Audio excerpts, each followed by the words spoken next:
Jesus Christ, you are the sinless, innocent one. Yet you willingly took upon yourself all the sins of humanity, past, present, and future. For our sake, you willingly accepted death on the cross. Grant that we may be merciful and compassionate to us. Look upon us, redeemed by your most precious blood, and saved by your loving obedience to the will of the Father. Grant that brothers and sisters present in this day.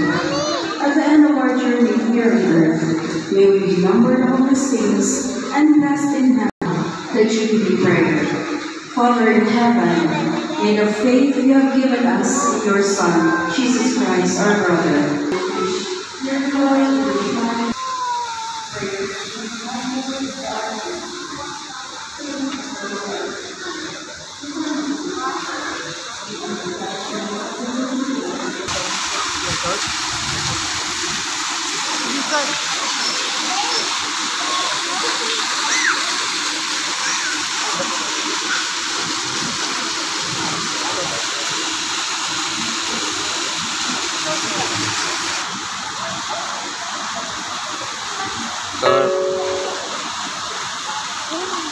Nice kayo.